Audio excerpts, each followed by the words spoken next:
we are talking Cannibal Lake, also known as Cannibal Cabin, and this is directed by Louisa Warren. Many of films I've actually reviewed from Louisa Warren previously on the channel.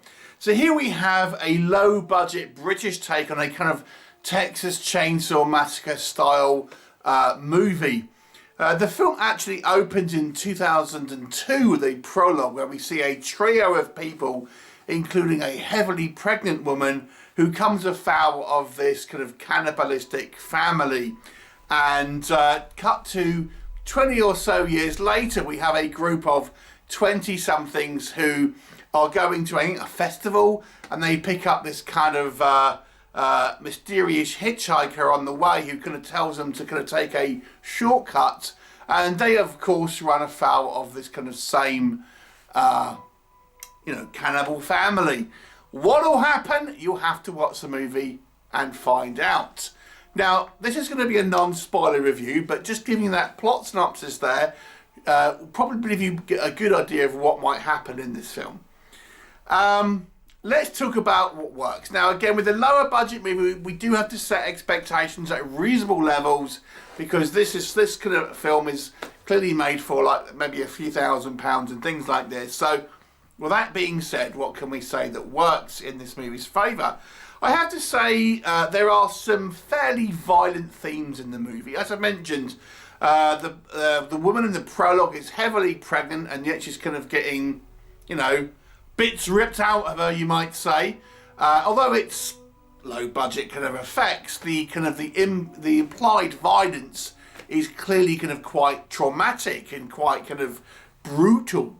So the film isn't shying away from brutality, and the effects are a mixed bag. I mean, they're low budget, but I'm very familiar with B movies and what you can kind of expect. So I don't always necessarily expect, high quality and realistic gore. But there's a reasonable amount of kind of bloodshed here, and some effects, which again, at least they haven't gone CGI. We got prosthetic effects here, and they kind of don't look real. Let me put it like that. But I appreciated the fact that we have a number of kind of like gorier kind of kills, and a reasonable amount of kind of like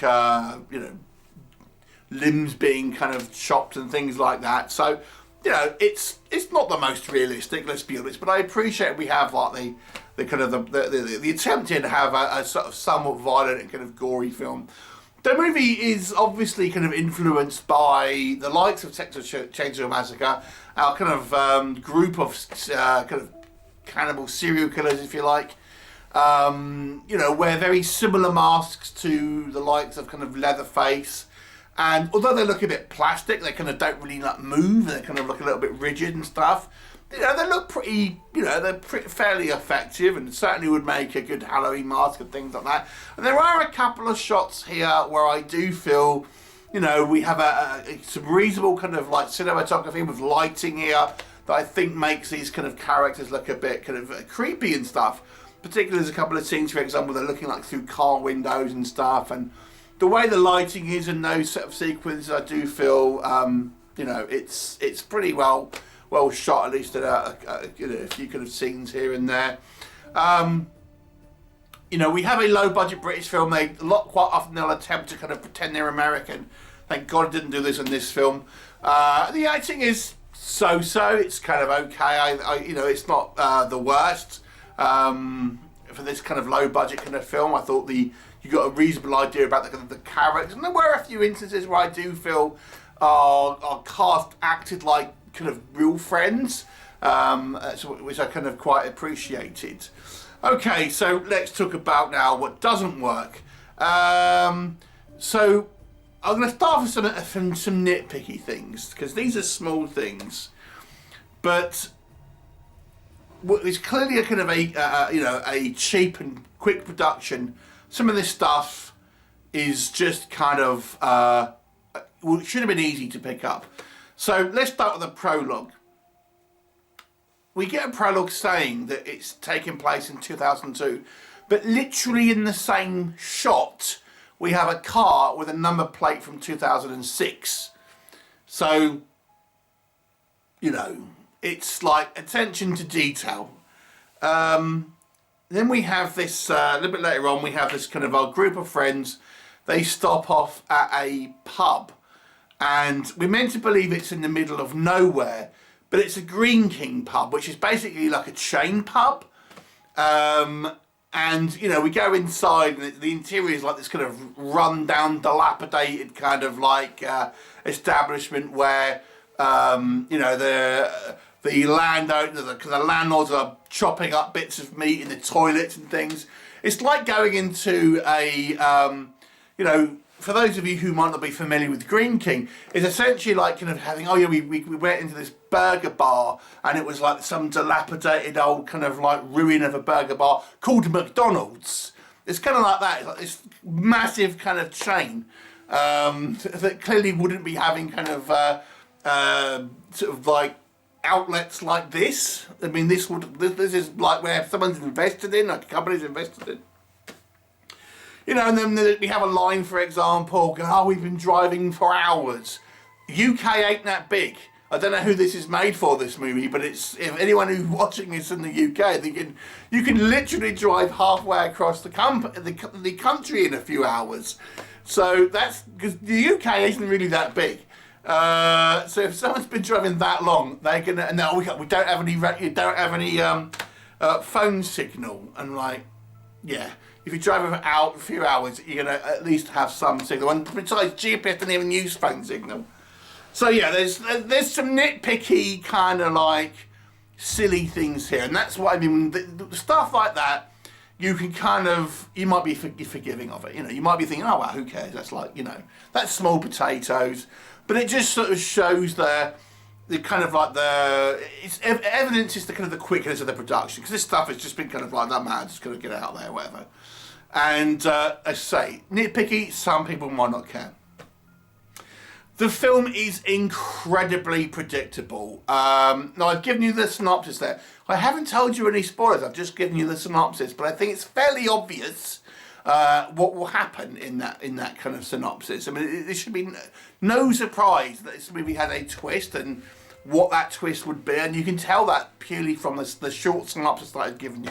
I'm not going to spell it out for you in case you missed it, but you know, it's very, very, very predictable, and it's also very derivative of you know, other kind of movies that are in this ilk. I mean, I just don't know if you can get away with like a kind of like backward style film in the UK, because like I've said, I mean, there are areas that are remote, but you've only got to drive so far and you'll be out of it. You know, it's kind of like it's not that, they're simply not that big. But even this movie isn't in these. It's not like it's in the moors. They're in clearly like some sort of like country. I think it's filmed in Reading, which is where Ricky Gervais was from, FYI.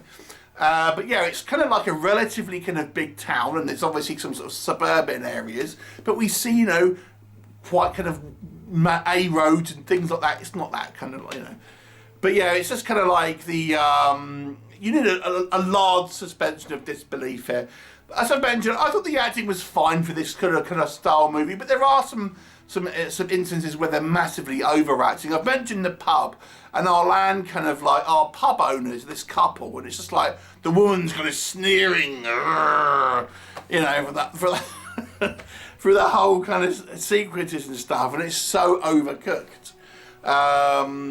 You know, we have again with that spoiler thing, we have some things that happen. Oh, here's a character that might be able to help us. I wonder what his motivation is going to be. Things like this. It's very, very derivative. It's nothing you kind of you haven't really kind of seen before.